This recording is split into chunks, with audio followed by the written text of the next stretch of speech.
Hello students friends, I am Shubh Sharma. Welcome है आपका bright star engineering classes YouTube channel and Facebook page new Delhi. Friends, आज हम लोग करने वाले हैं class 9th chapter 2 polynomials exercise 2.2 का इंट्रोडक्शन। अभी इससे पहले वाली एक्सरसाइज हम लोगों ने 2.1 खत्म करी थी। उसमें हमने डिग्री ऑफ पॉलिनोमियल के बारे में पढ़ा, हमने क्लासिफाई करा था डिग्री पॉलिनोमियल के बेसिस पे, हमने टर्म्स के बेस पे पॉलिनोमियल को पढ़ा था, मोनोमियल, बाइनोमियल, ट्राइनोमियल। तो अब इसी तरह से अब हमारा जो अगला स्टेप आता है पॉलिनोमियल के बारे में पढ़ने का स्टूडेंट्स, वो आता है जीरो ऑफ पॉलिनोमियल, यानी कि किसी पॉलिनोमियल को हम जीरो कैसे बना सकते हैं। तो स्टूडेंट्स, हम सभी जानते हैं कि कोई भी पॉलिनोमियल होता है तो उसमें वेरिएबल होते हैं। वेरिएबल इसका मतलब मेन पॉइंट है वेरिएबल, यानी कि अब हमें यहां पे ये करना है कि उस वेरिएबल की वैल्यू ऐसी कुछ रखनी है जिससे कि हमारा वो पॉलिनोमियल क्या बन जाए, जीरो बन जाए। तो पहला टॉपिक हमारा जो यहाँ पे स्टार्ट होता है वो होता है जीरोस ऑफ पॉलिनोमियल। जीरोस यानी कि एक से ज्यादा की बात हो रही है, यहाँ पे कोई एक दो की बात नहीं हो रही है।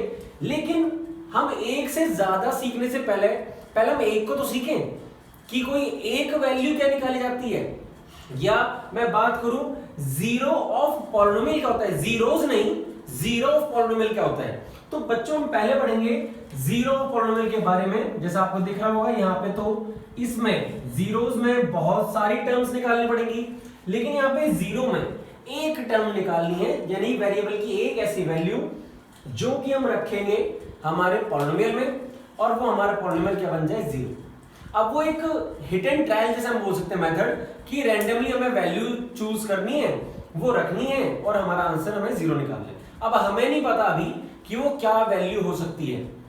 अब बच्चे कहेंगे सर ऐसे तो बहुत सारी वैल्यूज होती हैं, इनफाइनाइटली नंबर्स हैं, हम क्या रखें। तो ये एक पर्टिकुलर नंबर निकालने की जो ट्रिक है वो हम लोग आगे फर्दर एक्सरसाइजेस में सीखेंगे, जब हमारी आगे एक्सरसाइजेस होंगी। अभी हम सिर्फ ये सीखेंगे कि जो कुछ आसपास के एक दो टर्म रख के हम लोग कैसे जीरो फाइंड आउट कर सकते हैं। तो पहले मैं बात करूंगा डेफिनेशन की। जीरो पॉलिनोमियल का मतलब है क्या। इसका मतलब होता है वैल्यू ऑफ एक्स। एक्स का मतलब वेरिएबल की बात हो रही है। वेरिएबल वो कोई भी हो सकता है, वो वाई भी हो सकता है, टी भी हो सकता है, एस भी हो सकता है, जेड भी हो सकता है। तो वैल्यू ऑफ वेरिएबल, ये मैंने लिखा भी variable, eight which value of polynomial, यानी उस पॉलिनोमियल की जो वैल्यू हो बिकम जीरो, यानी कि वेरिएबल की ऐसी वैल्यू जहां पे हमारा पॉलिनोमियल क्या हो जाए, जीरो हो जाए कैलकुलेट करने पर, उसे हम बोलते हैं जीरो ऑफ पॉलिनोमियल। ठीक है। तो हम देखेंगे यहाँ पे हमारा क्या है, इसका मतलब वेरिएबल को हमने x माना है यहाँ पे, जब हम अब आगे एग्जांपल करने वाले हैं। तो इसका मतलब क्या कहना चाह रहा है वो, कि भैया वैल्यू ऑफ x, यानी x की वो value at which px is equal to zero, तो उसको हम क्या बोलेंगे, हम उस वैल्यू ऑफ x को बोलेंगे जीरो ऑफ पॉलिनोमियल। यानी x की वो वैल्यू रखने पे जिसमें हमारा पॉलिनोमियल जीरो हो जाएगा, उसी को हम क्या बोलेंगे, उसी को हम बोलेंगे जीरो ऑफ पॉलिनोमियल। यहाँ पे क्लियर। तो हम स्टार्ट करते हैं एक एग्जांपल से। अब आप देखोगे यहाँ पे मैंने एक एग्जांपल लिखा हुआ है x² + 2x + 1। तो ये ट्राइनोमियल आप देख पा रहे हो, यहाँ पे डिग्री इसकी 2 है, क्वाड्रेटिक पॉलिनोमियल हो गया। अब हमें यहाँ पे क्या करना है, तो पॉलिनोमियल की फॉर्म कुछ ऐसी तो होती है ये। तो हमें क्या करना है, वैल्यू रख के देखनी है x की, रैंडमली कोई भी वैल्यू जिससे पॉलिनोमियल जीरो हो जाए। जीरो नहीं रखना है यहाँ पे अभी हम लोग स्टार्ट करेंगे 1 से इसको। जैसे मैंने p की वैल्यू 1 रख दी यहाँ पे, तो आंसर क्या आ गया बच्चे, आंसर हो गया 1 + 2 + 1 is 4, जो कि जीरो के इक्वल नहीं है। इसका मतलब 1 is not the zero of polynomial. जो 1 है वो इस पॉलिनोमियल का जीरो नहीं है। अब हम रख के देखते हैं, चलो जीरो भी रख के देख लेते हैं। तो जीरो रखा हमने पॉलिनोमियल में, हमारा आंसर ये भी जीरो हो जाएगा, ये भी जीरो हो जाएगा, क्या बचा 1 and 1 is equal to zero. इसका मतलब अभी तक तो हमने पढ़ा था कि जीरो को कुछ भी चीज में रखो वो जीरो बनाता है, लेकिन भैया जीरो के अलावा ये जो कांस्टेंट टर्म में तो लिखी हुई है, इसमें थोड़ी जीरो मल्टीप्लाई हो रहा है। तो 1 इज नॉट जीरो, तो इसका मतलब क्या हो जाएगा, zero is not zero of this polynomial. Zero की वैल्यू जो है वो इस पॉलिनोमियल को जीरो नहीं बना पाती। अब हम वैल्यू रख के देखेंगे -1। भाई -1 क्या करता है, -1 का स्क्वायर +2 इंटू -1 +1, तो -1 का स्क्वायर तो +1 होगा, 2 इंटू -1 क्या हो जाएगा, -2 +1। अभी देखो 2 -1 करेंगे कितना आएगा बच्चे, -1। इन दोनों को सॉल्व करा, ये रिजल्ट आया +1 और plus minus minus 0 is equal to 0। यानी कि -1 जो है, -1 इज दी 0 ऑफ पॉलिनोमियल। यानी कि -1 वो वैल्यू है वेरिएबल की जिसे रखने पे हमारा पॉलिनोमियल 0 हो जाता है। तो हमने यहाँ पे चेक करके देखा, 2-3 कुछ टर्म्स से हमारे पास, हमने रख के देख ली, उसको हमारा आंसर आ गया। अब ये हमेशा ऐसा नहीं होता कि भैया 1 रख के आंसर आ जाएगा, 2 रख के आ जाएगा, मतलब नंबर ज्यादा भी हो सकते हैं। तो अभी हमने सिर्फ ये हमने सीखा कि जीरो पॉलिनोमियल का मतलब क्या होता है। जीरो पॉलिनोमियल का मतलब ये है कि वेरिएबल की वो वैल्यू जिसको रखने से पॉलिनोमियल क्या बन जाए, 0 बन जाए, उसे हम क्या बोलेंगे, जीरो ऑफ पॉलिनोमियल। तो ऐसी ही एक से ज्यादा जब हमारे पास वैल्यू आ जाएगी वेरिएबल की, उसे ही हम क्या बोल देंगे, जीरोस ऑफ पॉलिनोमियल। एक से ज्यादा जब हो जाएंगे हमारी, ठीक है बच्चों। तो ये आई होप सो इसमें कोई कंफ्यूजन नहीं रही होगी आपको टॉपिक में। अब लेके चलते हैं आपको नेक्स्ट टॉपिक, और नेक्स्ट टॉपिक का नाम है कांस्टेंट पॉलिनोमियल। कांस्टेंट पॉलिनोमियल क्या होता है बच्चों, आपको अगर याद हो तो कांस्टेंट पॉलिनोमियल का मतलब, सॉरी, ये जो 5 है, 4 है, 3, ये सब क्या है, ये कांस्टेंट पॉलिनोमियल लिखते हैं। मतलब इसको आप ऐसे ना लिख के 5x की पावर 0, 4x की पावर 0, 3x की पावर 0, मतलब इनका मतलब तो एक ही है ना। तो इसे हम क्या बोलते हैं, कांस्टेंट पॉलिनोमियल। तो बच्चे अगर आपको कांस्टेंट पॉलिनोमियल का 0 निकालना हो तो क्या करेंगे। अब आते हैं इस बात पे कि भाई किसी कांस्टेंट टर्म का अगर हमें 0 निकालना हो तो हम क्या करते हैं। तो बच्चों मैं आपको एक छोटी सी बात बड़े आसानी शब्दों में बता रहा हूं, हमारे पास ऐसी कोई भी वैल्यू नहीं है वेरिएबल की जिसको हम रख देंगे कांस्टेंट पॉलिनोमियल में और हमारा कांस्टेंट पॉलिनोमियल 0 हो जाएगा। आप एक बात बताओ, जैसे मैं अगर यहां लिख दूं 4, क्या 4 कभी 0 के इक्वल हो सकता है। अब क्यों नहीं हो सकता है 0 के इक्वल, ये बताता हूं आपको। आप एक बात बताओ, ये जो पॉलिनोमियल होते हैं वो इसी फॉर्म में होते हैं, लेकिन मैं अगर px 4 लिखूंगा ना बच्चों तो ये गलत होगा।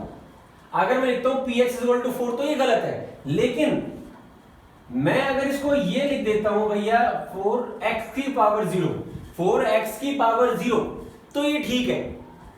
यानी कि हमें यहां पे क्या करना है, इस x की वैल्यू कुछ रखनी है जिसको मैं 4 से मल्टीप्लाई करूंगा और वो 0 हो जाए, एक्सेप्ट 0। यानी x की वैल्यू 0 नहीं रखनी है, क्योंकि 0 की पावर 0 नॉट डिफाइन होता है। ध्यान रखना बच्चों, x की पावर 0 में अगर आप 0 की पावर 0 कर देते हो, यानी x की जगह 0 रख दोगे तो वो वैल्यू नॉट डिफाइन हो जाएगी। तो आप यहाँ x की वैल्यू 0 नहीं रख सकते हो। बहुत बच्चे स्मार्ट है, सर 0 की किसी भी नंबर से मल्टीप्लाई करो 0 हो जाएगा, लेकिन ऐसा नहीं हो सकता। 0 की पावर 0 आप कभी भी नहीं लिख सकते हो यहाँ पे, ठीक है। अब आप एक बात देखो, मैंने आप लोगों को इंट्रोडक्शन में एक बात बताई थी, एनी टर्म, किसी भी टर्म, किसी भी वेरिएबल की वैल्यू, किसी भी वेरिएबल की पावर अगर 0 है, किसी भी वेरिएबल की पावर 0 है, वो तो 1 के इक्वल होता है। यानी कि मैं अगर x की वैल्यू को 1 रखता हूं तो वो भी 1 के इक्वल है। मैं x की वैल्यू को 100 रखता हूं, वो भी 1 के इक्वल है। मैं x की वैल्यू को -1 रखता हूं, वो भी 1 के इक्वल है। इसका मतलब क्या हो रहा है कि भैया मैं x की वैल्यू कुछ भी रख दूंगा, x की वैल्यू कुछ भी रख दूंगा, x की वैल्यू तो 0 की पावर पे हमेशा क्या हो जाएगी, 1 के इक्वल हो जाएगी। इट मींस कांस्टेंट पॉलिनोमियल की जो कोई भी 0 है हमारे पास नहीं है। हम ये बोल सकते हैं कांस्टेंट पॉलिनोमियल का कोई भी 0 एग्जिस्ट नहीं करता। 0 और 0 polynomial of constant polynomial does not exist. वो हमारे पास निकल नहीं सकती कोई वैल्यू ऐसी जिससे हमें कांस्टेंट पॉलिनोमियल को 0 बना पाए, क्योंकि हमें एक बात का पता चल चुका है कि भैया वेरिएबल की वैल्यू हम कुछ भी रख दें उसकी पावर तो 0 है, और हमें एक बात का पता है किसी भी वेरिएबल की पावर अगर 0 होगी वो तो 1 के इक्वल होगा, तो सेम का सेम आंसर वही आता रहेगा, रिपीट करता रहेगा। x की वैल्यू आप कुछ भी रख दो। क्लियर? तो हम लिख देंगे zero of constant polynomial does not exist. यहां लिख देते हैं हम इसको, zero of constant polynomial does not exist, यानी कि वो एग्जिस्ट ही नहीं करता है, हो ही नहीं सकता कांस्टेंट पॉलिनोमियल कभी भी जीरो के इक्वल। और बच्चों एक बात ध्यान रखना, कभी भी कांस्टेंट पॉलिनोमियल को px = 4 मत लिखना। कांस्टेंट पॉलिनोमियल को हम लिखते हैं 4x की पावर 0 या 5x की पावर 0, 6x की पावर 0। ठीक है बच्चों? अब हम बात करते हैं नेक्स्ट टर्म के, आगे बढ़ते हैं हम लोग, और नेक्स्ट टर्म है हमारी जीरो पॉलिनोमियल। ये जीरो पॉलिनोमियल के बारे में मैंने आपको इंट्रोडक्शन बताया भी था, लेकिन उससे पहले आपको ये पता होना चाहिए कि जीरो पॉलिनोमियल होता क्या है। जीरो पॉलिनोमियल का मतलब होता है जीरो की वैल्यू जो आती है, यानी कि जैसे मैंने यहाँ पे लिखा था ना px = 4, तो यहाँ पे अब जीरो पॉलिनोमियल का मतलब क्या है, px =